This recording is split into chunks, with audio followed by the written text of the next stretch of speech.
And we are live. What's up, guys? Welcome to Feddit. Today we're going to be covering David Parker Ray, aka the Toybox Killer. You guys have been asking for this one for a minute. Let's get into it. This dude is crazy. I was a special agent with Homeland Security Investigations, okay, guys? HSI. The cases that I did mostly were human smuggling and drug trafficking. No one else has these documents, by the way. Here's what Feddit covers. Dr. Lafredo confirmed lacerations due to stepping on glass. Murder investigations. You see him reaching in his jacket. You don't know, and he's positioning. Been on February 13, 2019. You're facing 2 counts of premeditated murder, Racketeering and RICO conspiracies. Young Slime Life, here and after referred to as YSL. The defendants 6ix9ine, and then this is Billy Seiko right here. Now, when they first started, guys, 6ix9ine ran with. I'm a Fed. I'm watching this music video. You know, I'm bobbing my head like, hey, this shit lit. But at the same time, I'm pausing. Oh, wait, who this? Right? Oh, who's that in the back? Firearms and violent crime. AKA Pushaisi violated. you're ordered to stay away from the victim. Rapper Pushaisi arrested after shooting at King of Diamonds, Miami strip club, injured one person. This is the one that's gonna fuck him up because this gun is not traceable. Well, it happened at the gun range. Here's your boy 42 Doug right here on the left. Okay. Sex trafficking and sex crimes. They can effectively link him to paying an underage girl. I'm going to lock my fifth amendment right. And the first bomb went off right here. Suspect 2 set down a backpack at the site of the second explosion. Inspired by Al Qaeda. 2 terrorists and brothers, the Dzhokhar Sarnev and Tamerlan Sarnev. When the cartels ship drugs into the country. As this guy got arrested for espionage, okay, trading secrets with the Russians for monetary compensation. The largest corrupt police bust in New Orleans history. The days of the police are gone. So he was in this bad boy. We're gonna go over his past, the gang ties, so that this all makes sense.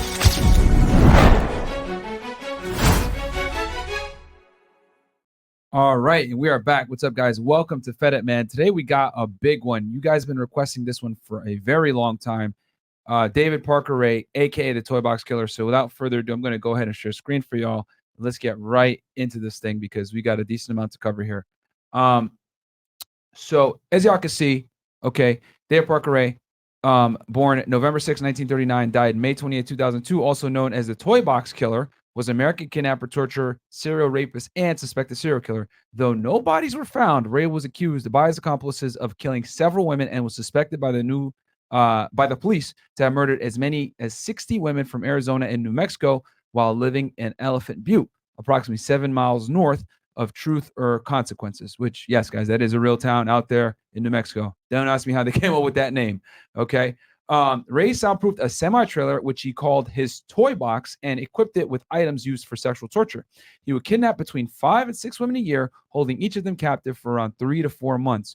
During this period, he would sexually abuse victims, sometimes involving his dog or his wife, who participated willingly in her husband's crimes and often tortured them with surgical instruments. Then Ray would drug them with barbiturates in an attempt to erase their memories of what had happened before abandoning them by the side of the road. Guys, this dude was on some real evil time here, man. So we're going to get into a documentary that I have here on David Parker Ray. And basically it describes who the guy is, how he got caught. And we're going to walk through this and we're going to pause it as needed so I can give you guys my professional background, I guess, commentary, right? As a former Fed. And yeah, let's get right into it, man. Oh, hold on. Let me turn the volume up real quick. My bad, guys.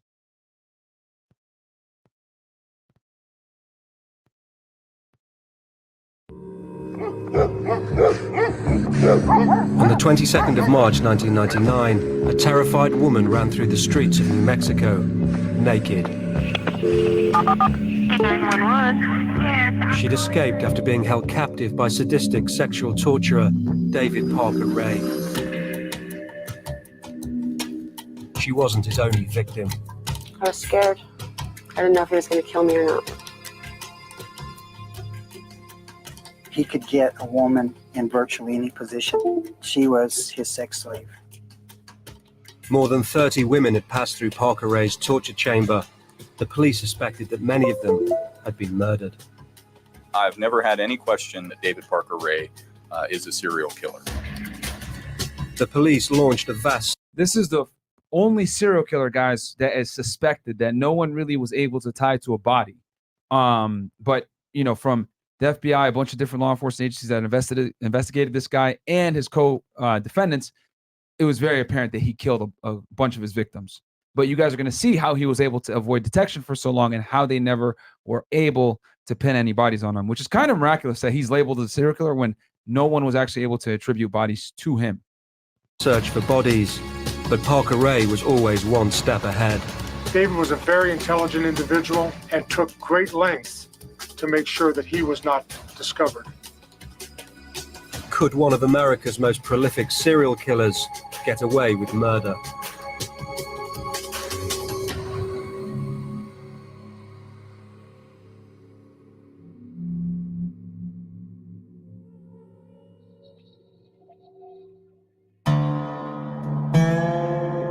New Mexico, a barren land with the second highest murder rate in America. Cut off from the world by 40,000 square miles of desert, Truth or Consequences is a town where people go about their business and few questions are asked. Just to give you guys like a general idea of what it's like to live in the southwest border of the United States, because as you guys know, I spent a significant amount of time in Laredo, Texas, right, when I was an agent. So the southwest border, guys, is unlike any other place in the United States. There's it's a small town vibe. Most of the people are locals, have never left. You're right there next to the Mexican border. There's typically always some kind of strong Mexican culture and or connection in these types of towns. And it's not what you're typically used to and accustomed to in a large city, even a medium-sized city anywhere else in the United States. So it's really difficult to describe it, but if you ever have spent time or you came from anywhere on the southwest border, you know exactly what I'm talking about. So that is another element as to how this guy was able to do this for so long without getting caught.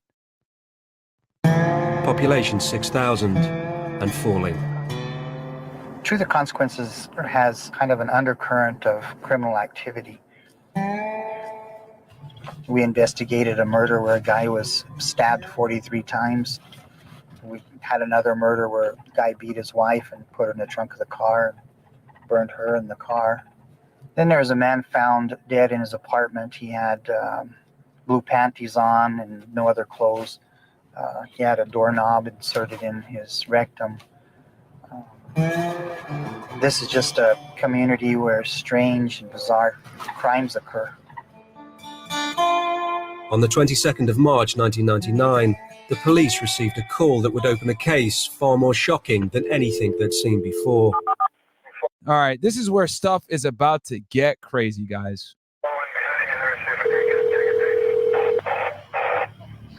911. The call came from a panicked local after 21-year-old Cynthia Verheul burst into her house. She was naked, except for a metal dog collar attached to a 6-foot chain. This woman is the main reason that the police were able to find, capture, arrest, and prosecute this guy. So really crazy stuff. And it just so happened to be the luck of the draw. You guys are going to see how she escaped here in a second. Yes, I'm calling for a young lady that ran into the house. She says she's just been raped. She's got her chain on her and everything. Send someone right away. This lady's naked and everything else. She said they've been holding her for 3 days. Now, I want you guys to kind of put yourself, because I don't think you guys understand the gravity of this. Imagine, right? You're down there, right, in the southwest border somewhere, not too far from Mexico. I think this area is like maybe 2 hours from Mexico, right? And you're sitting there in your trailer. You know, it's March, probably pretty hot at this point, just chilling. And some chick, naked chick, busts into your place with a dog collar on her neck, frantically crying and saying, I've just been raped. Oh my God, they're coming after me. Going nuts, right? Not being able to calm down, etc. Just busted. Please don't let them get me, whatever. She was hysterical, guys. So, you know, that 911 call doesn't do the situation justice. That is wild. Like, for her to be in that mind state, to be dressed the way she was, well, in this case, not dressed at all, with a dog collar on her neck, that only speaks to the evil that she witnessed. But y'all are about to see right now what she went through. Crazy stuff, man. Some stuff out of a goddamn Saw movie. Let's get back into it.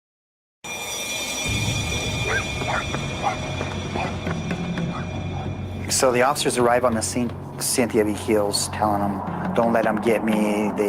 They kidnapped me. They tied me up. They raped me." The officers, of course, who. Just so you guys see, that guy's an agent for the New Mexico State Police. Now, different agencies, right? Different state agencies typically will have investigators, and they'll call them special agents, right? Typically, it's not done that way. They're just called a detective, whatever. But some states have like a special bureau, like for example, like the GBI, right? The Georgia Bureau of Investigation. They have special agents, and that is the state equivalent to the FBI in this case, all right? And the FBI gets involved in this investigation as well, which you guys are going to see here in a second. But just so you guys aren't confused, this is a state law enforcement officer that's giving this interview. Who and where, and all these questions are coming up in their minds, and sometimes it's really difficult to get answers from a frantic person. Cynthia Vigil was a prostitute with a heroin addiction. She said she was abducted by a client and driven to a house on the outskirts of Truth or Consequences. What's one trend that you guys have noticed as I've been breaking down all of these serial killer cases, whether it was Samuel Little, who else? I broke down a bunch, the Night Stalker, etc. They typically prey on women that are vulnerable. BTK, the Zodiac Killer, Ted Bundy. This is what they do. A lot of times, most serial killers, their victims are women, but a lot of times they're also prostitutes, and I'm going to cover this later on with Gary Ridgway, and AKA the Green River Killer. A lot of serial killers target prostitutes because they're kind of like, this is going to sound harsh, almost a forgotten class of society. They're less likely to have someone report them if they're missing. They're less likely to have people up. The police might not necessarily put it at the top of their priority list when it comes to finding a missing person that's a prostitute, because since the nature of their work requires them to kind of be transient and all over the place, a lot of police departments, law enforcement agencies don't want to expend a lot of resources going after someone that, quite frankly, they might be alive. They typically travel a lot, and you might not find them in the jurisdiction in which they were originally, claimed missing. So, I'm not justifying the fact that law enforcement agencies don't prioritize finding missing prostitutes, but, I'd be ingenuine to not tell you guys the reality of why law enforcement agencies don't prioritize finding them. And for serial killers, this is a recipe in heaven, basically, because you're able to go ahead and do what you want to do to a class of people that aren't necessarily going to have people come looking for them. This is exactly how someone like Samuel Little killed for damn near 30 plus years all over the country, and no one cared. Hell, there are serial killers right now to this day, guys, that no one has caught. The Long Island Strangler. There's also a Chicago Strangler. These guys are still out there. And what are their victims? Predominantly prostitutes, guys. So this is a class that these guys are able to that are vulnerable, that these types of individuals are able to capitalize on. And David Parker Ray was no different. Let's get back into it. As far as when a police officer is called to an incident involving a prostitute, that's always in the officer's mind is, what degree of credibility do I give this lady? Especially if it's a real bizarre story. The house and her story was definitely bizarre, as y'all are going to see now. Belonged to David Parker Ray, a 59-year-old mechanic. Cynthia said that she was on a bed in a kind of an expanded trailer house.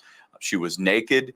She was handcuffed, and she had a collar around her neck, which was attached to a pole. She was given a bucket for a toilet. She was sexually assaulted. She repeatedly sexually assaulted. She was under the impression she was going to be killed, so she was desperate to get out. Cynthia Vigil said that she was held in this house for 3 days. On the third day, Cynthia Vigil said that a fight ensued. A lamp was broken. Cynthia Vigil then was able to escape out the back door of this residence. Parker Ray was arrested. The police obtained a search. Before, guys, we get into the arrest and what followed, you guys are probably wondering, hold on, Myron, how did David Parker Ray even meet this girl? Well, I thought ahead, got y'all. I actually have a phone call that she made. I think it might have been one of those remote interviews where she describes how she met him, so you guys can kind of understand the gravity of under which this arrest was made. So you guys got the full timeline. So this is in her own words how she met him. The events that led up to it was I was running from a boyfriend I had at the time. His name was, well, I'm not going to say his name, but I was running from a boyfriend I had. He got really, really clingy with me, and See, this is what happens, guys, when you be clingy. Girlfriend runs away from you and then gets abducted by infamous serial killers. See? That's why you got to have a frame, guys. Okay? Don't forget. Don't simp. Continue on. kind of drove me crazy. And so I was running from him, and I went to a motel off of Central. And the reason why I was running from him is because I'm super independent, and it's hard for me to depend on a guy. And so he got really clingy and wanted me just to sit there and look pretty and not do nothing. And so I took off and I went to a motel room, and I went to this motel that I wasn't allowed to be at. And translation, guys, she had been caught at this motel more than likely on other occasions with Johns, and that's why they said, yo, you can't come back here. She doesn't want to admit that, but that's more than likely what happened. Hotels rarely, decline your business unless you're up to some type of nefarious activities on their property. So I was hiding from them. So when the morning came and I had to be out because they were going to go in to do whatever, clean the rooms and stuff, I had to be out. So I snuck out the back window. And when I snuck out the back window into the alley, I guess David Parker Ray had seen me. And I took off walking, and he seen this not mutual friend, but he seen this friend of mine that he met that day, I guess, and told that guy, hey, I guess he knew my name, and I don't know how he knew my name. He asked for me. So Terry came up to me and told me that this guy wanted to do a date. So I went back with him to where the date, translation, basically solicitation for sex. It is what it is. And I get it. She's trying to, minimize it a bit. And this is typical, right? Because you don't want to sit there and say, yeah, I was going to prostitute myself. But that's what it was. It's not a date. It's them setting up an arrangement to pay for sex. RV was parked. And as we were approaching the RV, I seen him hand him money through the window, and Terry took off running. He just left. And so I got into the RV, and I worked a deal for him for a date, and I got the money. And we went to the back of the RV before we worked out the deal for the date. And when we got to the back of the RV, he handed me the money and stuff, and I went to go put it in my shoe. And when I was bending over to put the money in my shoe, he pulled out this badge, and he flipped it over and told me I was under arrest, and he put a handcuff on my wrist. Oh boy, here we go. Shit's about to get real. And I was like, what the heck? And I was like, what kind of cop are you? Now, what's about to happen next, guys, is probably one of the luckiest / saddest things that happened. And this, I guess, luck is what got David Parker Ray able to capture this woman. Check this out. The coincidence is wild. I had never seen a badge like that before. It didn't look like any APD badge that I had ever seen. And he said that... By APD, she means Albuquerque Police Department, guys. He was with the state police. And I'm like, well, state cops don't do stings on prostitution. The fact that she knows that is a huge red flag. She's been busted a few times. And so I started fighting with him to get away. And he had one end of the handcuff, and the other one was on my wrist. And I was getting closer to the door. I could feel my fingertips touching the door. She yelled, Cindy. Whoop. So he yelled Cindy. Watch what happens next. And when he yelled Cindy, I was in shock. Because I had given him the name Crystal, but little did I know he had said Cindy earlier to that guy. I don't know how he knew my name or nothing. But when I got in the car, I told him my name was something different. And so as I was approaching the door, my fingertips were almost touching the door, she yelled, "Cindy." And it paused me because I was a little bit in shock. And the female came out of behind a curtain in the RV, and she shocked me. She had this big, long, red and white cattle prod. And she stuck it in my neck and just shocked me. And it knocked me to the floor. It knocked me to my knees. So what are the chances that his accomplice has the same name as the prostitute that just lied to him? That, coincidence, right?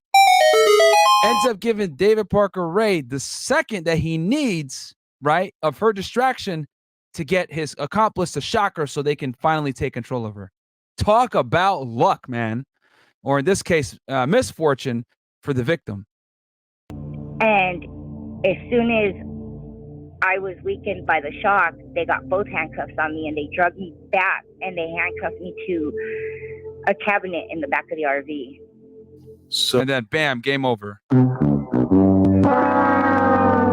Now, you guys know how they found her and how they got her basically imprisoned.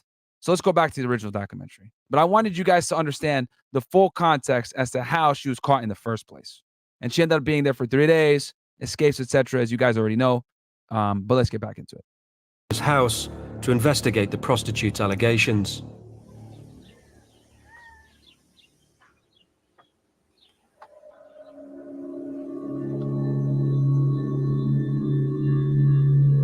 You can see it's a disheveled house.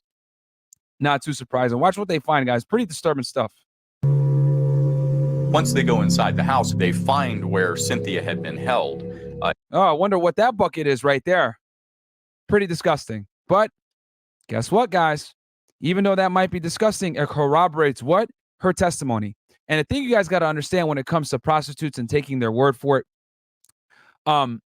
unfortunately, prostitutes typically don't come off as the most credible of victims, right? They do drugs a lot of the times. They lie. There's a lot of random disputes with Johns. So they're not considered credible witnesses. So this surveillance video that they're doing right now, though the character of their potential witness typically isn't of the highest, they're able to corroborate her statements through independently searching the home and seeing what she said was there in front of their own eyes. So what does that do? That builds credibility for an otherwise, how do I say this? Not best witness, right? It adds credibility to someone that under other pretenses will more than likely not be believed by the court and or a jury of their peers. So this is a huge find for the police. Let's get back in it. In the sunken living room area, they see the bed, they see the pole, there's some chains and manacles there. There's a bucket with her waist on the floor. There was obvious signs of a struggle and disarray in the room. Obviously, what they saw did not look like the area of somebody who had been kept there voluntarily. The search team also found a collection of sinister sexual devices. Everything that they were seeing did nothing for them except to add evidence and corroboration to what Cynthia, their victim, was telling them. And bam, just like that, you take a otherwise non-credible witness and immediately make them credible. But nothing could prepare them for what they would find inside a simple white trailer at the side of Parker Ray's house. It wasn't really until the utility trailer was opened that we really began to get a good understanding of what we were potentially dealing with. Then Pandora's box was opened. Inside footage, guys, look at that. Oh, this guy was not messing around. Okay, this dude invested if I'm not mistaken, $100,000 into this toy box, so to speak, right? This trailer that he, moved, kept on his property. So this dude was on some real demon time, and this is all actual real crime scene footage. Saw the gynecologist table right there. In the desert town of Truth or Consequences, prostitute Cynthia Verheul was recovering in hospital. She had escaped from 3 days of sexual torture at the hands of David Parker Ray. Parker Ray had been arrested. He was a 59-year-old mechanic and a father of 2. Go and state your name for the record. David Ray. David Parker Ray. Okay. He claimed that the prostitute had agreed to a session of rough bondage. Yeah, okay, bro. They agreed to all that? Stop the cap. Okay. Was she a willing participant, or did she not want to do it? She was willing. At Parker Ray's house, the police were discovering the horrifying truth. And guys, the FBI was all over this. Even though this was a state case, when you get something wild like this, you're going to need help. The feds are going to be interested. And, you know, the FBI has a fantastic forensic evidence response team. So I'm not surprised that they're out there assisting because, you know, let's be honest here. You know, the state police probably have a limited amount of personnel that they could send in that area. The local police in that area aren't equipped to handle something like this. So when you have something this extraordinary occurring, typically the feds are going to be called in for some assistance. Even though this was a state investigation and the FBI was lending assistance, stuff like this can't be ignored, even by the feds. Remember, guys, if you guys watch this channel, you already know, premeditated murder, kidnapping, these types of crime in general typically fall on the state, unless there's some kind of interstate nexus and someone was kidnapped and passed state lines, etc. The search team had arrived at a seemingly innocuous white trailer.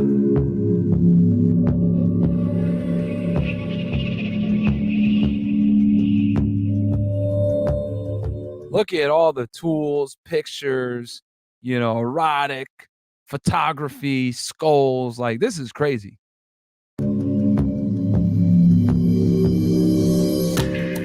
It was pretty. My man got diagrams in different positions he could put the victims. Like, dude, crazy. Pretty amazing. It was remarkable. I'd never seen anything like it in my life. The first thing my eyes focused on was this black chair, which turned out to be a gynecology chair. My man was dedicated to the cause. Holy. Oh. Just sitting there empty.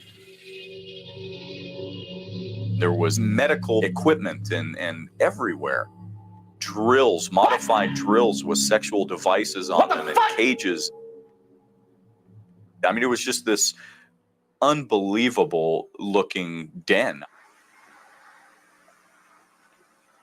This was a torture chamber. David Parker. Yo, and he had a sign in there called Satan's Den. Dude, this guy was the real life Jigsaw. Like, crazy. I wouldn't be surprised if, like, the creators of Jigsaw, like, got inspiration for the movie from this guy. And he actually did one other thing that was really sinister that you guys are going to recognize immediately if you're a fan of any of these Saw movies. Parker Ray called the trailer his toy box, or Satan's Den. To see it the first time just kind of gave you a feeling of sickness, and it was just remarkable how everything was set up. Everything in here denoted pain. Everything in here denoted destruction. There were several items in there that were obviously meticulously crafted by hand and were very, very sinister. David was known as very adept with his hands, as an excellent mechanic. By day, Parker Ray worked for the local state park. And this is David's truck right here, his original truck. So a handyman that has these type of crazy fantasies, well, I guess nothing is beyond his imagination. He could create whatever he wanted. This dude was a handyman. He was well respected for his technical ability. To those who knew him, he was not the kind of man who tortured women in his spare time. He was just a real nice guy. He just real nice, real smart. He was always eager to help these other guys do things, you know, around here. And these are some things that he made. He named them snake catchers. That's a rope through a piece of pipe.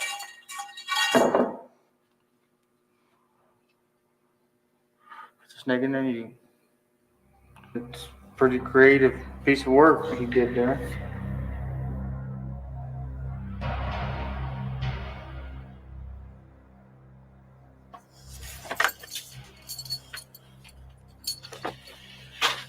Then he had the ankle spreader. This looks like something. Wait, what? The ankle spreader? What? What the fuck? Something that he would have made. And he has it labeled ankle spreader. My man has the labels in there too. Oh, no, my bad. Excuse me 1 second. Could you imagine? This dude has a victim in the spot, and he's like going through his tools, figuring out, okay, how tall is this girl? She's about 5'10". Okay, I got this labeled. Okay, I got the ankle spreader here. This one is for 26 to 41, 41 to 50. Okay, cool. 41 to 50. Bam. Like my man has like a whole Rolodex and organization skills when it comes to having a bunch of sexual torture devices. You know, this speaks to the guy's crazy premeditation and predisposition, really, and how do I say this, commitment to making this happen. I mean, hell, the dude wasn't making that much money, guys, working for the state as like kind of a handyman. He probably wasn't making more than like 30 to 50K at most. Yet, this toy box that he had cost him $100,000 plus. Tell me, if you're spending 2, 3, 4 times your annual salary on something, that means you really love that shit. And his creativity with the toys definitely demonstrate that. He could get a woman in virtually any position that he wanted her in. She was his sex slave when they entered this trailer. And then he had the dildo fashioned out of, looks like a plastic pipe, actually. These are nails that have been melted into this plastic collar, and this would be inserted in her vagina or anal canal. And he would work it until he could get it all the way in, and then they would have these spikes here. This guy. They're going to go BOMBACLOT! Get poked. It's going to be very painful, and rip their inner thighs out. I have to wonder how many people. Insane. No wonder you sick bastards wanted this guy so bad. I didn't even know who this guy was until y'all were messaging me like almost every day. Yo, David Parker Ray, the Toybox Killer. Yo, even Casey, you guys remember him? He, my buddy that lives in Colombia now. We're actually gonna go down and visit him and do a fresh fit down there. But he was one of the people that even hit me up saying, "Bro, you need to do a Toybox Killer." And after he sent me that message, I was like, you know what? Let me look into this. A bunch of y'all been asking me about this guy, and oh man, y'all didn't disappoint. I'll say that. I'm sure you guys are watching this in the chat right now. Like, what is going on? Came in contact with all this stuff.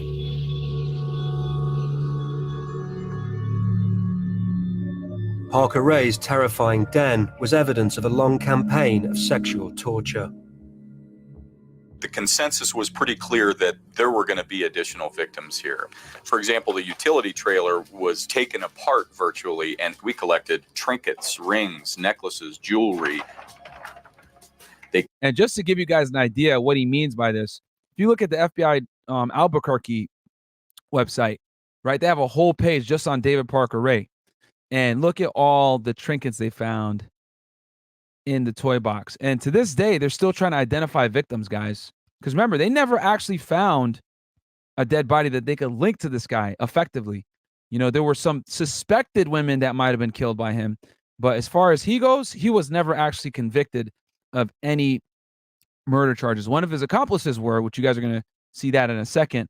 But yeah, even to this day, guys, the FBI maintains a page for him on their website to gather information. Came from somebody. Despite police appeals for more women to come forward, Cynthia was still the only known victim. But as a prostitute and drug addict, she might not be believed in court. The police needed more credible witnesses. See, so even with the stuff I told you guys before, even though she was corroborated, she's still not that credible. So with a case like this, you want to get as many witnesses as possible. Now, can you build a case around one witness and put someone in jail? Absolutely. But typically, when you're going after someone like this, you don't want to miss. You know, you want to get as many witnesses as you can so you can make sure you put someone like this away for good.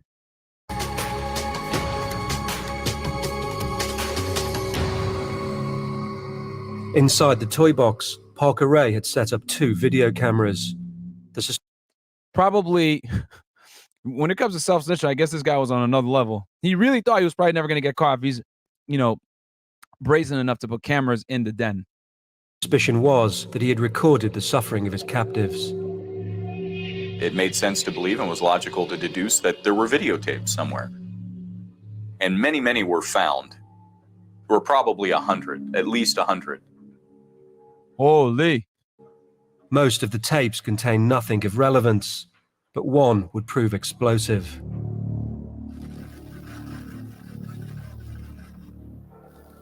It showed Parker Ray testing his equipment.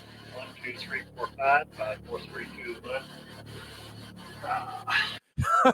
1. Yo, could you imagine you're recording yourself like kind of preparing to rob a bank and putting that shit like somewhere in your house? Okay, yo, break yourself, fool. Not good enough. One more time. Break yourself, fool. Give me the gun. Give me the money right now. I need more emphasis. How should I do this? Maybe I should put the gun for. Break yourself, fool. Oh, that's the one. Cool. Got it. All right. Done. Cut it. No more takes. Let's get into it. Could you imagine? They find a video of you doing that crap, like practicing and rehearsing after you get caught in a bank robbery and they search your home. This is effectively what's going on with this guy. You know, he's out here testing the equipment. Oh, let me make sure this thing works. Oh, well, you know what? I could better organize this stuff. Let's make it alphabetical order. Crazy, man. How it's gonna work.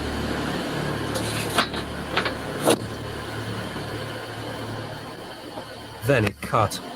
This might turn it off. And when it came back to life, Parker Ray was with a captive.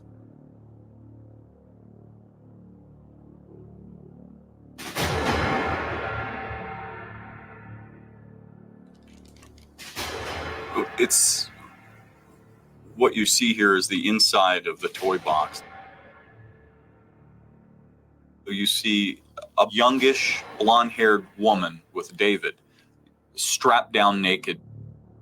He's standing over top of her or kneeling next to her at all times. He's constantly touching her, and it's obvious that he's trying to get some kind of sexual gratification out of this. She appeared to be unconscious, or at least unresponsive to anything he was doing to her. This doesn't have any of the earmarks of a consensual encounter. And as you guys know, he was, notorious for drugging his victims heavily, so they wouldn't be able to remember a lot of times what happened to them. Now it's going to get even crazier. Between two people who just enjoy this kind of behavior. The videotape was crucial evidence of another victim, but who she was a mystery. We're looking at this videotape. How the idea is crazy, guys. Pay attention. And we need to know who this person is. He moves her leg at one point, and what's exposed on her right calf, on the outside of her right calf, is a tattoo. And you can see it in the video, but it's not clear. And it looks like it looked like a pretty big tattoo. So we took this tape to the FBI to have it enhanced. Once the image was enhanced, we provided that to the media. Bingo. Very shortly afterwards, a woman came forward and said, "That's my tattoo. That's me."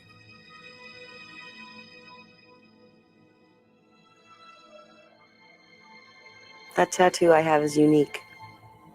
Nobody else has it. Kelly Van Cleve was a 25-year-old childminder. She was a friend of Parker Ray's daughter, but had no recollection of ever going to his house, and no idea why the FBI had a picture of her tattoo. So imagine that, guys. You were raped, in the past. You don't even remember it. You don't even know about it. And then you see all of a sudden the FBI puts out a bulletin looking for someone with this tattoo, and you have that same exact tattoo. I could only imagine, what was going on in her mind. Wait, hold on, what? I'm a victim? And, I'm not a suspect? Wait, hold on. Let me go see what's going on here. And then you find out what she's about to find out. Crazy. They told me that it came off of a video they found in David's house. Toy box, as they called it. It was weird. And I was scared.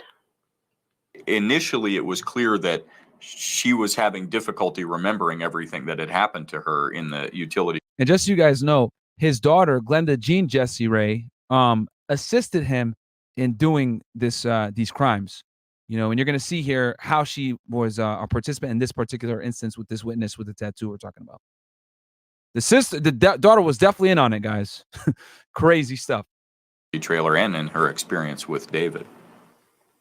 Before the FBI contacted me. And by the way, this is not to be confused, guys, with the other girl, Cindy, that was also helping David Parker Ray. So he has 2 female accomplices helping him in this, you know? So that, I think, is a big reason why he was able to be successful as well, because he had 2 women helping him lure prostitutes. Obviously, whenever you use a woman, it disarms the girl that you're trying, your potential victim, and you're able to go ahead and garner, how to say this, a bit more trust and put them in a more vulnerable position. Ted Bundy infamously used to do this as well. What he would do is he would walk up with a cast, and he'd kind of pitch himself as a disabled guy or a hurt guy that, you know, just needs a little bit of help. Hey, can you help me carry my books to my car? Blah, blah, blah. The girls will go with him carrying the books. And then, you know, what he would do is he'd have a crowbar, and when she wasn't looking, he'd smack her upside the head with the crowbar once he got back to the car. And then he'd drag her into the, you know, buggy and take off. So this isn't a foreign tactic for a lot of these serial killers, right? Because they need to be able to build trust, especially with someone like a woman who's going to be a little bit more apprehensive to get their victims. So everyone has a different method. You know, Ted Bundy wore a cast. This dude used his girl and his daughter. Everyone, a lot of times when they're super prolific, typically has some kind of game that they do to find their victims. I used to have nightmares of being tied to a table or handcuffs or duct tape scared me. But I could never put any of it together. And then when the FBI called, then I knew they weren't just dreams. Imagine that, having nightmares and not being able to explain why until the FBI calls you. Oh my God. Nightmares, they were real. Kelly was struggling to remember the details of what Parker Ray had done to her, but the police had made a chilling discovery in Parker Ray's house, which would explain everything. A tape recording, in his own voice, that he played to initiate his victims. Hello there, bitch. I'm going to tell you in detail why you have been kidnapped, what's going to happen to you.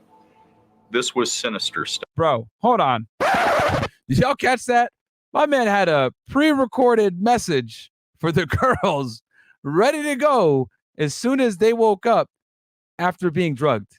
And what you heard, by the way, guys, I'm going to rewind it for you guys so you get you hear that again. That's actually his voice. Literally opens up. Hey there, bitch. Wild.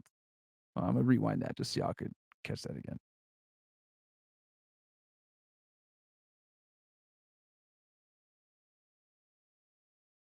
Kelly was struggling to remember the details of what Parker Ray had done to her, but the police had made a chilling discovery in Parker Ray's house, which would explain everything. A tape recording, in his own voice, that he played to initiate his victims.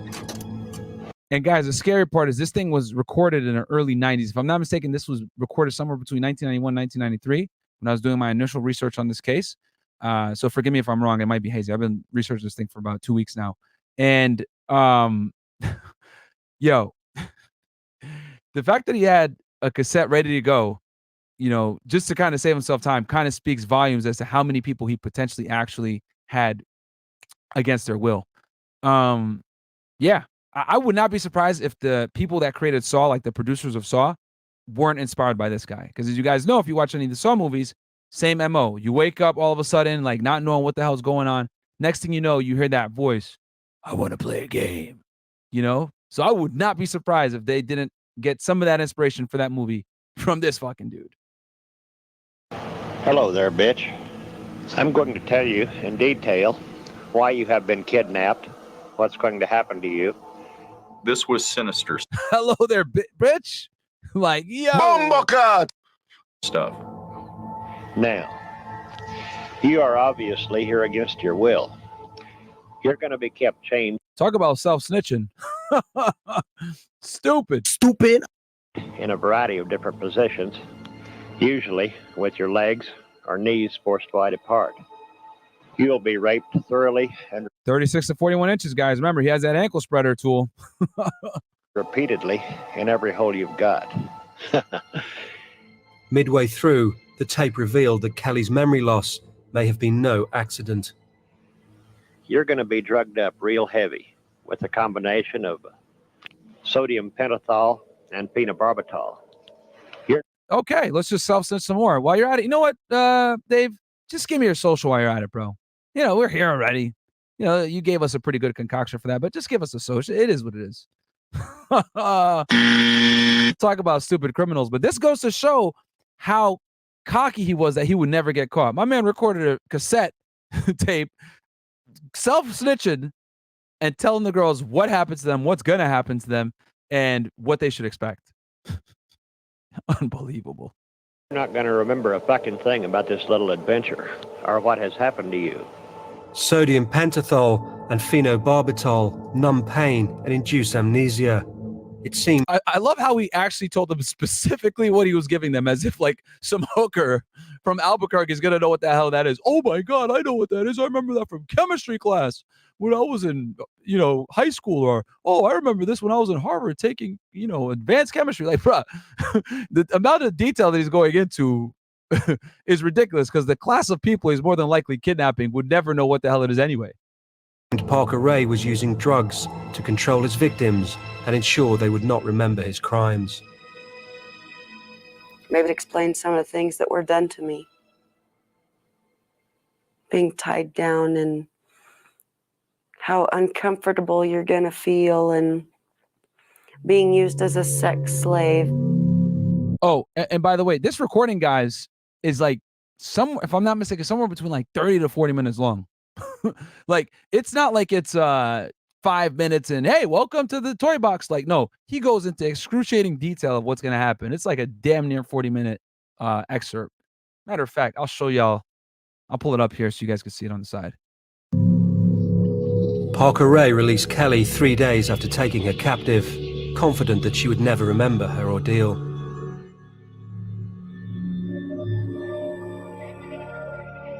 But as the police questioned her, memories started to surface. Over time, she was able to piece together elements of her. So here you guys go. This is the like the full video. As you guys can see, it's about 45 minutes, 44 minutes and 16 seconds.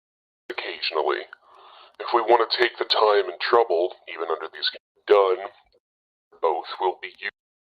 For my part, I like getting off. So there you go. You guys get the idea. But man, captivity in the toy box. I didn't know how long I had been there.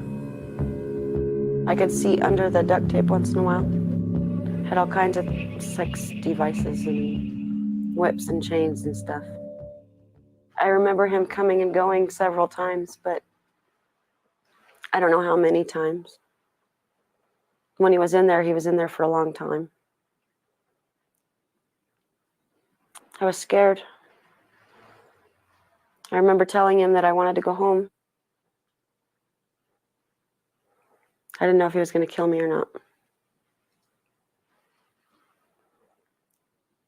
I don't ever remember drinking or eating anything. He let me up to use a porta pot once, but I was shackled to do that.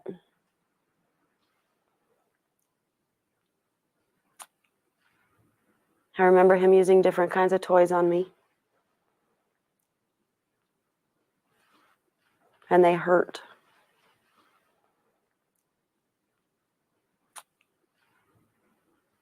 yeah, you can see the pain in her eyes, man. Craziness, man. That's about all I remember.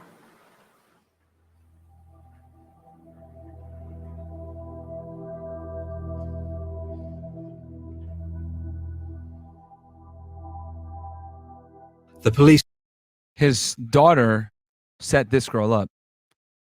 Now had a credible witness, but not necessarily one who could get Parker Ray behind bars. Potential weakness that she had, she didn't remember certain things.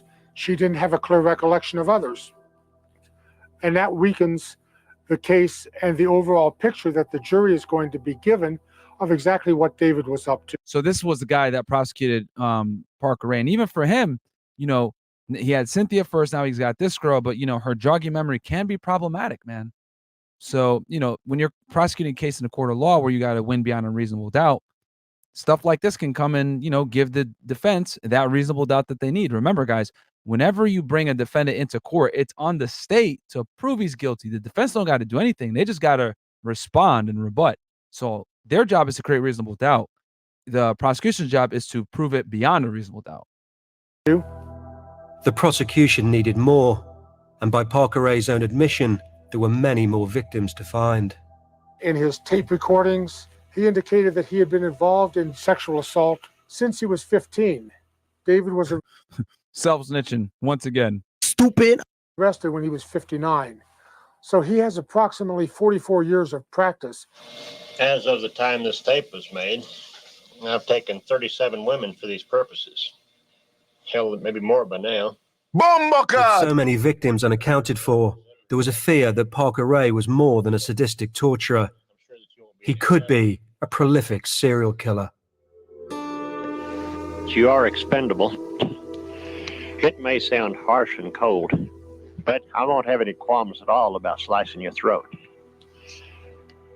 If you believe what David says on the tape is true, that he rapes and tortures women, there's no reason not to believe the other parts about killing women and disposing of their bodies is also true. Death was a constantly resurfacing idea from David, not from us, but from David in his writings and his drawings and his tapes. Everything revolved around death. Now you can see why the FBI is so certain that this guy was a serial killer, and why to this day, even though they weren't able to prove any bodies, explicitly to him beyond a reasonable doubt, this is why the FBI feels so strongly that this guy was a serial killer, and many law enforcement, because there's honestly no other recourse from once you kidnap and do this type of stuff to them. I think this girl only got spared, one of the few, because she was one of his daughter's friends. And that might actually come back to bite him because she was too close to home. But I guarantee if she was some random whatever, probably wouldn't have lived. I've never had any question that David Parker Ray is a serial killer. There's never been a doubt in my mind about it. Whether the case was going to be a murder trial would depend on whether we could link David to the actual killing of victims. If Parker Ray was a serial killer, he lived in the perfect place to hide the bodies. All right, this is pretty insane, guys. Listen up here. They're going to explain all the advantages that, Parker Ray had to evade capture for so long. It's actually kind of like a match in paradise for serial killers. His house was on the shores of Elephant Butte Lake. At 43 miles long and 200 feet deep, it's the largest body of water in New Mexico. There was a map that we recovered in David Parker Ray's house that was just a map of the lake with X's on it. David had a sailboat, a large skiff sailing boat with depth finding equipment. A map with an X in the lake? Depth finding equipment? And he knew that lake very, very well, and he knew where the deepest places in that lake were. I was hoping that we were going to have a body. I was praying that we were going to have a body. There were overall between 2 and 3 full dive missions that were performed there without being able to locate any evidence that we could connect definitively to the Parker Ray investigation. David had the perfect job if he wants to hide bodies or whatever. He had access to every nook and cranny of Elephant Butte State Park. Also, guys, not to mention that lake is very murky. I remember when I was researching this is kind of an important point that I wish this documentary highlighted more.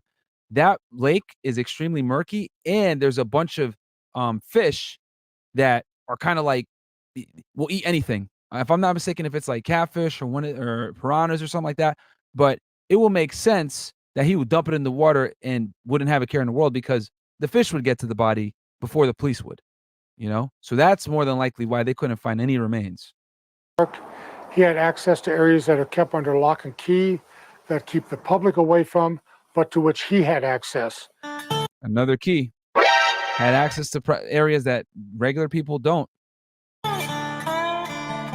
We searched caves, holes in the ground, wells, mines, lakes. We searched everywhere we could possibly think. It was endlessly frustrating. Now you can see how this was the perfect storm brewing in Parker Ray's favor. The case against Parker Ray was weak. The best witness had a patchy memory, and unless bodies could be found, there was a chance that a murderer would walk free. He was an intelligent man and capable of going the extra mile and making an extra effort, especially when it came to this kind of behavior, to do what he needed to do to avoid detection. And I believe that's what he did. But Parker Ray hadn't thought of everything. An extraordinary confession from one of his acquaintances was about to blow the investigation wide open. Oh, this is where there's a turning point. Police believed that victims of David Parker Ray's campaign of sexual torture were buried in the New Mexico desert. But no bodies had been discovered, and the case against him was on rocky ground. The only known surviving victims were a heroin-addicted prostitute and a woman whose memory of her captivity had been scrambled by Parker Ray's cocktail of drugs. Even though there was a good amount of corroboration, to go after someone like this with no bodies, I could see why the prosecution was hesitant, you know? You want to put guys like this away forever, because think about it, you only get one chance. If you try to prosecute him and he beats it, he walks forever, versus you taking a little bit more time to gather more evidence, develop more witnesses, develop more cooperators, and then come at him right from the first get and get him prosecuted. Because remember, guys, double jeopardy is a thing in the United States for all my international people, and this is why OJ, still to this day, can never be tried for the Nicole Simpson murder. And Ron Goldman. You know, even though he damn near decapitated his wife, which I actually broke that down as well, if you guys want to go check it out in the documentary playlist. But Kelly Van Cleve clearly remembered what happened before she was drugged. In July 1996, she was abducted from this once bustling bar on the outskirts of Truth or Consequences. We rounded up a bunch of friends and went bar hopping. And this is where we ended up. We always ended up here. No matter where we started, this is where we quit. There used to be a little mini bar sitting here. Pool tables right there. And we were playing pool, and I had ordered a beer. And I left to take one of my drunk friends home. And came back, and some of my other friends left. And at the end of the evening, it was just me and Jessie. Jessie Ray, David's daughter. Jessie agreed to give Kelly a lift home, but she drove straight to her father's house. The fact that it was his own daughter kidnapping just shows the depth of his resolve when it came to this behavior, and also showed his lack of emotional involvement with just about anybody or anything. Crazy. I just remember being on her couch. Her dad's couch. The next thing you know, you triggered my trap card! Fucking David Parker Ray, aka Seto Kaiba, walks into the room. That's when they held the knife to my throat and put the dog collar on. The duct tape, the handcuffs. And I ended up tied to a table.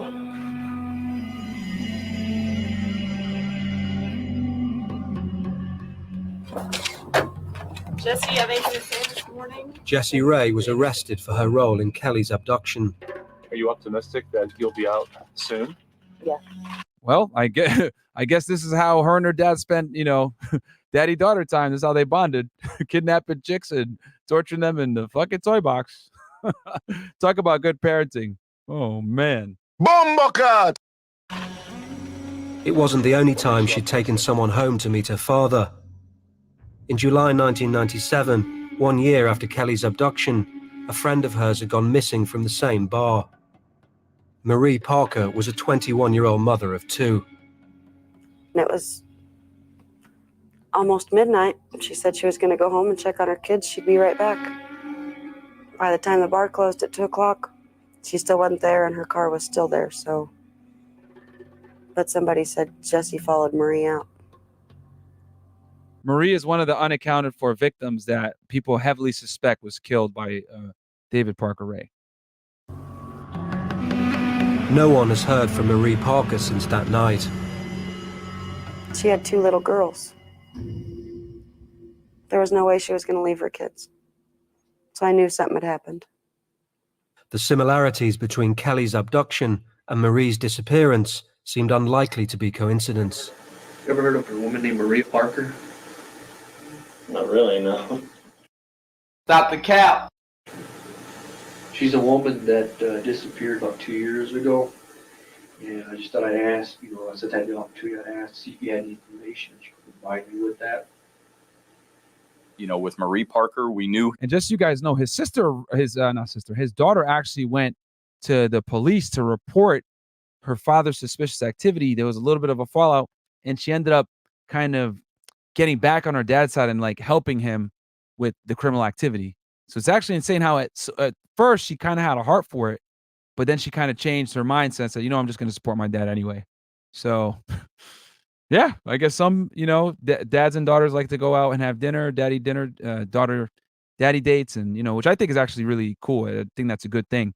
Spending time with your daughter, of course, because I think the father to daughter relationship is critical to that woman's overall future acceptance of positive masculinity. But in this case, she was like, you know what? Fuck it. My dad wants to kill whores and put them in his toy box. So be it. We got a bond. So it shows how much his daughter loved him, even though she originally snitched on him. But regardless, this is some sick stuff. He was involved, but we didn't have enough information or evidence to pin anything on him. She's the one that disappeared from one of the bars? Yes, sir. I know of the incident, that's all. You were a part of that by chance? No, certainly not. On the night Marie disappeared, Jessie Ray had been at the bar with a friend of her father's called Roy Yancey. The police suspected he was an accomplice and brought him in for questioning. His statement was astonishing. From what I understand is that he's had many years of kidnapping, torturing, and killing women. The story that Roy gave was that Marie Parker had in fact been a victim of David Parker Ray, that she had been abducted while she was in the toy box. She was systematically tortured over a period of a couple of days. When she wasn't being tortured, she was placed on a cot and slid underneath a part of the wall in the toy box that they could shut and lock. And at the end of all of this, the information that Roy Yancey gave us was that he was instructed to kill Marie Parker by strangulation. How did you come up with the idea to kill Marie? That was David Ray Parker's idea. That's pretty remarkable. It just seemed like it went up to a different level, and each level it went up to, it became more overwhelming. And then I began to wonder, where's it going to end? I know they ended up giving me a rope and telling me to strangle her. And she wasn't dying fast enough. Okay, but you said she wasn't dying fast enough. Was she struggling or? Now, testimony like this guy's typically always ends up problematic because you got one crook snitching on another crook, typically for some type of leniency. So this type of information is almost always hit with like a grain of salt. But there are some facts in his favor where he might be telling the truth. Obviously, the daughter was there. We know the daughter's involved in the situation through the other witness that had that tattoo. So even though there's some corroboration, a witness like this typically isn't the best. But to get criminals in prison, you have to talk to criminals that are also involved in the life to get the insight. So it's kind of a double-edged sword that police have to deal with when talking with cooperators, witnesses, source of information, etc. Yeah, she's strong. We have no doubt that his statement was accurate. His details were such that it's unquestionable that Roy Yancey killed Marie Parker. I was told not to tell anybody anything, or I was going to be killed and thrown in the ditch. And who told you that? David. If Roy Yancey could take the police to Marie Parker's body, they'd finally have the evidence to link Parker Ray to murder. Let's see what they find. David and Roy, according to Roy Yancey, took the body out to a remote location in the desert, rolled it down a ravine, covered it up with a little bit of dirt, and then drove back. And Roy was very specific and detailed about the location where this happened. He remembered, he said pretty well where this was. We felt that if we were able to locate this body, it was going to be a domino effect. And soon this was going to lead to more and more and more. We spent the better part of a week with Roy Yancey going to several different locations. We had 40 people out looking in these areas. We had helicopters out looking in these areas, and still we weren't able to recover a body. And Roy's, I guess, hypothesis, which seems to be credible and makes sense, is that David returned to that location after the body had been disposed of and relocated it. Well, for all the self-stitching, he made one smart move right there. Yet again, David Parker Ray had been meticulous in avoiding detection.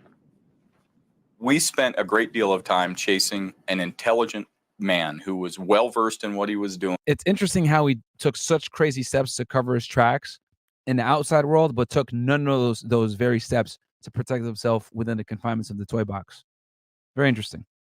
And certainly able to cover his tracks very effectively. We were always one step behind him. There's thousands upon thousands of deep, narrow ravines, nooks and crannies, and where do you look? We could be standing above it right now. And FYI, guys, so them not finding the body actually hurts them. And the reason why, guys, is like when you're doing a criminal case, anything that the police find that's exculpatory, meaning it's evidence that can actually be used in the defense's favor, must be turned over. So the fact that they had this witness that's cooperating, and then he tells them, "Oh, I know where the bodies are at." He takes them out there. The bodies aren't there. Even though there's a good inclination that David Parker Ray moved the bodies, it still hurts that witness's credibility. You know, significantly, by the way, because now the defense can hold on to it and be like, "Well, listen, you have this witness. He committed the murder allegedly, but you're telling me he can't even take you to where the body is?" So something like this actually hurts the prosecution because they have to turn this over, and it's a tally mark in the W column for the defense.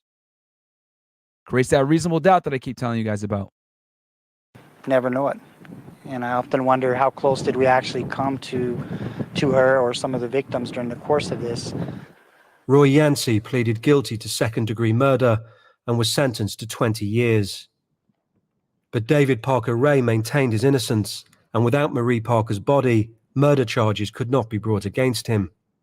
It's extremely frustrating to know that he's committed murders and yet not have sufficient evidence to bring this matter to a resolution in a court of law. But the fact that we couldn't prosecute him for murder made it all the more important that we successfully prosecute him for the rape, tortures, and kidnappings that we could prove in court that he did. So now you guys know, you can see why the prosecution was so careful to not indict and prosecute this thing until they felt that they can 100% convict him, because you don't want someone like this to beat the case and be on the loose forever. So, you know, I applaud the prosecution for taking their time, though it kind of sucks because other victims can be caught, to make this thing is like nice and tight and they can maximize it. The trial of David Parker Ray began on the 29th of June 2000. His fate now lay entirely in the hands of Kelly Van Cleve. Despite her patchy memory, she would have to convince a jury that he had kidnapped and sexually tortured her. I didn't want to go to court. I didn't want to have to go face him. But I did it. He couldn't. Hey, chat, what do you guys think the verdict is going to be from this trial? Start putting in the chat right now what you guys think is going to be the outcome here. Be out on the streets any longer. I had to do it. Because I had to do what I could. Guilty or not guilty? To save other women.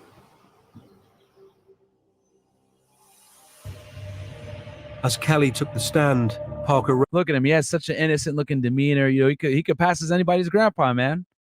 Let alone, you know, you find out that this dude is responsible for $100,000 trailer playing cassette tapes, 10 years old, to torture his victims, and has damn near every tool he needs to torture women sexually. Crazy world we're in. This guy reminds me kind of like Ted Bundy. Ted Bundy was the same way. He looked really cool and normal, law student, well-spoken, etc. You know, no one's like, did this guy really do it? So A lot of times these serial killers look just like average regular people, man. Ray was just feet away. It was the first time she'd seen him since her captivity. He was just sitting there with a smug look on his face.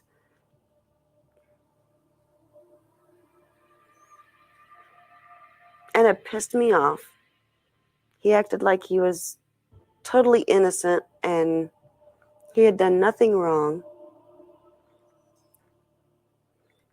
I didn't want to cry and let him know how much he hurt me. I didn't want to be his victim. That was difficult. Kelly explained what she could of her ordeal in the toy box, but under cross-examination, she was attacked rigorously. And remember, guys, cross-examination is when the opposite side asks you questions. So she's the prosecution's witness. She's kind of giving her testimony. Then the defense comes in and starts confronting her on all kinds of things, you know. And remember, it's the defense's job to create a little bit of reasonable doubt. So a lot of times what defense attorneys will do will kind of come in, ask you questions that not necessarily all the way pertinent, but it'll hurt you. I'll give you an example. It's not uncommon for a defense attorney to get you on the stand and be like, is it not true that you've lied on several occasions in your life? Well, I guess, you know, I might have lied to my parents about a party one time or whatever. But no, that's not, have you lied? And then, you know, yes or no. And you're like, yes. And they do that on purpose because all the jury can hear is like, have you lied before? And you're saying yes to it. Even though the context isn't necessarily there, the fact that you said yes to a lie sticks in the head of the jurors, right? So that's a defense tactic to kind of attack your credibility without necessarily hurting your credibility, if that makes sense. You guys get what I'm saying? Because everyone's lied before, but they frame it in a way where you're evil if you've lied ever, right? So that's the defense job, man. Smoke and mirrors, deflect, create reasonable doubt. Bam. The defense point of view has to be in this case that she's not a credible witness and therefore should not be believed because she couldn't remember what happened. You sit up there on the stand and wonder, are these guys going to believe me? David's story was that she came over quite willingly, that they had some beers, and that she had consensual sex, that the sex became kinkier as she stayed longer, and that he cleaned her up and sent her home at the end of it. Just lies. I think he did it more to protect himself since she was so close to his daughter. And there was no way in a small town like that they wouldn't have been able to trace it back to his daughter since they were friends. I think that, and several witnesses saw them leave together. That's another thing why I don't think Parker Ray killed this particular woman. that was the most difficult part, was all the lies that they said. I could have faced David without the lies. People often do things that they can't live with. And so they have to change the way they feel about what happened, or the way they report what happened, or the way they feel about themselves to account for that behavior. The defense's claims that Kelly had consented to be in the toy box were contradicted by Parker Ray himself on the initiation tape that he played his victims. Told y'all that tape will come back to haunt him, man. You are obviously here against your will. You'll be raped thoroughly and repeatedly in every hole you've got. But there was a talk about self-snitching. BOMBACLOT! Problem. Kelly could not remember if Parker Ray had played the tape to her, so the judge ruled it was not relevant. The man. Talk about L. Judge. Jury was not allowed to hear it. The suppression of the audio tape weakened our case because they were not able to hear David's actual planning, preparation, and his own voice. You're going to be kept like an animal. As far as I'm concerned, you're a pretty piece of meat. Your pussy and asshole is going to get a real workout. This was essentially a confession. This guy, bro. Demon time. The prosecution did have one more weapon to draw on. the video footage of Parker Ray torturing Kelly in the toy box.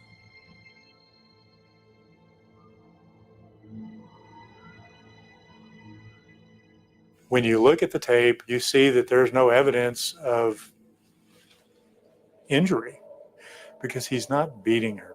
He's touching her gently. He caresses her breasts. He lightly rubs her stomach. He lightly rubs her arms. She was able to sit there and loosen up her joints and the way you would if you'd done something strenuous. And that was our interpretation of the tape. I knew the defense was going to try to turn This everything guy. around on me, Master deflector.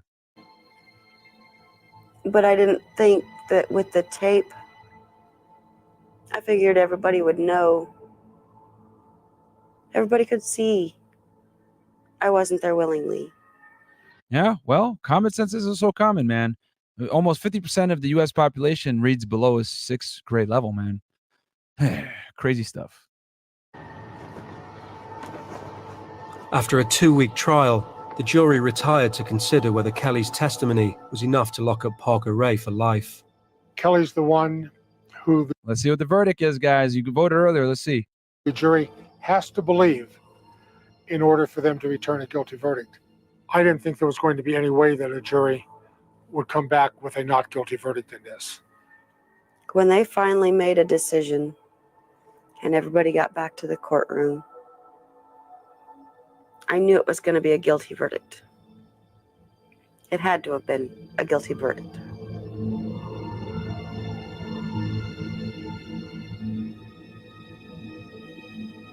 They fooled me.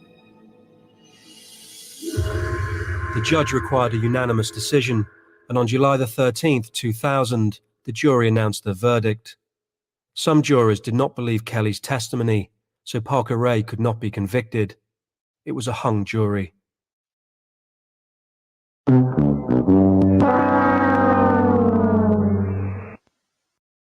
So what's next from here? You guys going to see?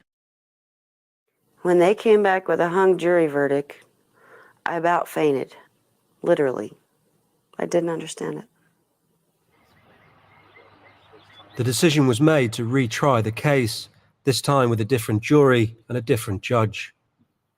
I didn't want to go through court again. But I had to. He was not going to hurt anybody else. 9 months after the first trial ended, the retrial got underway. In a boost to the prosecution, the new judge decided that Parker Ray's initiation tape was relevant. And keep in mind, guys, that double jeopardy only comes into play if you were found innocent, not necessarily if there was a mistrial. To the case and allowed it to be heard. Parker Ray's voice filled the courtroom. So the second judge clearly has some common sense. W judge. Hello there, bitch. You probably think you're going to be raped, and you're fucking sure right about that. I remember hearing his voice, and it sent shivers down my spine. You're not going to remember a fucking thing about this little adventure. It was like you could cut through the air with a knife. As far as I'm concerned, you're a pretty piece of meat. Be smart and be a survivor. Have a nice day. The audio tape was a crucial piece of evidence, but everything rested on Kelly's testimony. For Parker Ray to be found guilty, Kelly would have to take the stand once again and convince the entire jury that she had been kidnapped and tortured. I was vulnerable. I was scared. But I was angry that he got away with the first one. Was he going to get away with the second one? The police believed that David Parker Ray was a serial killer, but as no bodies had been found, he couldn't be charged with murder. Instead, he had been tried for the kidnap, rape, and torture of Kelly Van Cleve. But at the first trial, the jury had been unable to agree unanimously that he was guilty. At the retrial, once again, everything rested on Kelly. Unless her testimony was believed by the entire jury, the charges against Parker Ray could be dropped. It's very difficult to tell people you don't know intimate things, sexual things about your life. We tested her credibility in the fire. That sucks that she has to go through trial twice, man. Imagine like reliving that horror 2 times in front of everybody. Fire of cross-examination and trial twice. Her life must have been hell. I think it was harder the second time than it was the first time because I had already been there. I already had to tell my story to thousands of people I didn't know.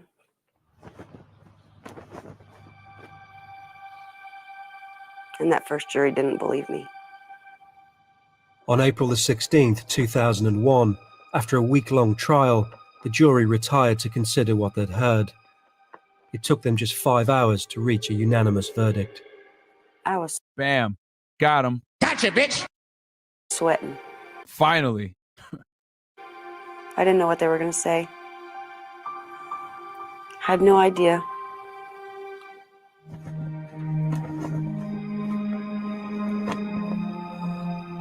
We got guilty.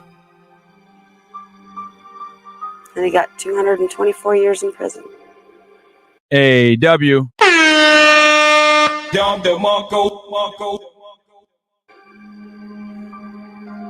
Then we partied. She probably ain't remember that night either. The night she was with him and then the night after he got convicted. 2 blackout nights. Do you believe Kelly's version of events was true? Oh, this is going to be hilarious. This is the defense attorney that defended David Parker. Let's see what he says. Oh, so the question is whether I believe that she was abducted by the Ray family and held captive and raped and tortured. Yeah, I believe it. BOMBACLOT! Can't make this shit up, people. But you're his defense attorney.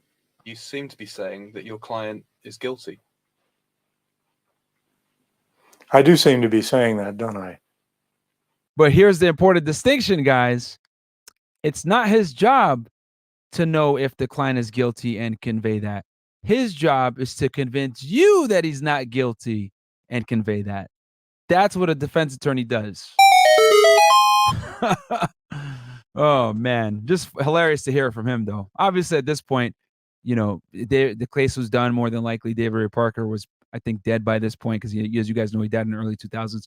But it just goes to show, you know, how convincing the evidence actually was. I mean, the dude self-admitted on a freaking cassette tape on some jigsaw type crap. In a deal with the prosecution, David Parker Ray gave up his right to appeal. In return, his daughter Jessie was released without trial for her role in Kelly's abduction. That's the only noble thing he did, was protect his daughter that he had put into this life in the first place. I knew that not everybody I would ever defend would be innocent.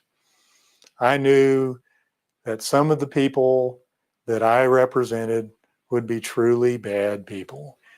And this is kind of like the morale issue that defense attorneys kind of tackle every day. 9 out of 10 times, dude, you know your client's guilty. Like, you just know it. You know, if you had to bet your life, you would absolutely bet that they were guilty. But that's not their job. Their job is to be impartial and deflect and create a little bit of reasonable doubt. And, their job is to convince you that, hey, it might have been someone else. My client might be the prime suspect according to police. But, hey, dude, this guy looks kind of good, too. And that's the defense's job. And I believe that on the spectrum of people who do not belong in society, David Parker Ray is right in there. BOMBACLOT! Not only did he think he was guilty, but he doesn't even think he belongs in society, bro. Well, I'll give him credit where it's due. He still defended him to the best of his ability and got a mistrial the first time. So clearly he was able to do his job to some degree.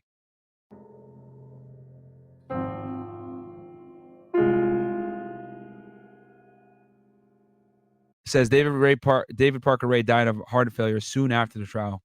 Well, that's what you get, man.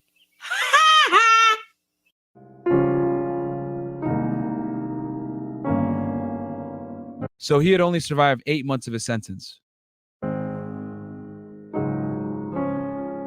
Was justice done? I don't think justice can ever be done in these types of cases. Yeah, he died because before he could fully cooperate, which just sucks because we'll never know how many bodies he actually had. What David did to these women, no amount of punishment to him can take away what those women have to live with. David took too much of me away. I feel like I'm a totally different person. I don't go anywhere. I don't trust anybody. I miss the old me. So the last known number we knew, according to the FBI guys, was 40 victims from several states. However, no bodies were found. So this is the only serial killer, guys, ever that has no bodies actually attributed to them through conviction. Which is what makes him so unique, and his methodologies. The one that used to be wild and crazy and sassy and wasn't scared.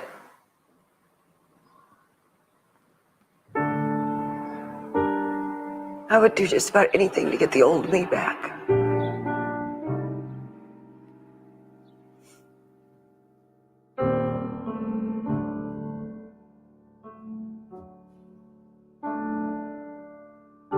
I wish he wouldn't have died. I want him alive. I agree. It's better for them to live long. I think the death penalty is kind of an easy way out. I would ask him why. Why me? Why did he take me home? Why didn't he kill me? That's his daughter's fault, man. I wish he was still alive so he could tell us what happened to all those other girls. Where he buried them, how he killed them, so those other families could have some closure.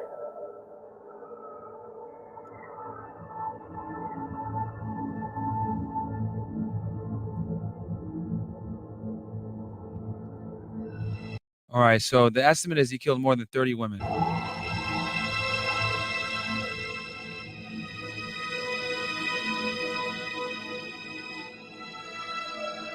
Nobody's ever found. So you guys might be wondering, where is David Parker Ray's daughter now? And according to Google, it says Hendy now lives in Hamilton after serving 8 years in New Mexico for her involvement. Hamilton community members expressed frustration and worry on social media about having Hendy live close to a local school. So, yeah, that's where she's at now. And you guys can see here, as of, December 11, 2022, she's out of prison at this point. And, her dad kind of locked that in. I guess that's the last honorable thing he could do before he passes away. But yeah, guys, that is the Toybox Killer. Hope you guys enjoyed that one. That one was very much requested. And I got to put this guy up there in the top 2 or 3 as far as like most sadistic individuals. Because the extent that he went to carry out this sexual fantasy by far blows every other serial killer out the water when it comes to like meticulousness, planning, methodologies, investing their own money. Like this dude is like the freaking Bill Gates and Robert Kiyosaki when it comes to serial murderers. Like this dude invested heavily and clearly it paid off. If it wasn't for that girl that escaped, this probably would have never come to light. So he invested in himself, and his girl actually was the one that made the fuck up. It wasn't him. It was the girl, guys. And this is how Cynthia actually escaped. I wish this documentary went into a little bit more detail, but she ended up stabbing his wife or his girl, aka Cindy, with like an ice pick and running away. So yeah, that small lapse in judgment, just like she had that small lapse when Parker Ray's girl said Cindy, she was able to capitalize and get out of there and shine a light on this dude. But yeah, man, definitely one of the most methodical. So hope you guys enjoyed that video, man. I'm gonna catch you guys on the next episode of Feddit. As you guys can see, the sun is out now, working, the past few hours getting shit done. So hold on. Don't forget to subscribe to the channel, guys. Like the video on your way out, of course. And check me out on Feddit on TikTok, Feddit1811 on TikTok, Feddit1811 on Instagram. If you guys got any cases you want to submit, send your request there. Christina will take care of you. And yeah, I'm going to go get some sleep, guys. Peace. Take it easy. I was a special agent with Homeland Security Investigations, okay, guys? HSI. The cases that I did mostly were human smuggling and drug trafficking. No one else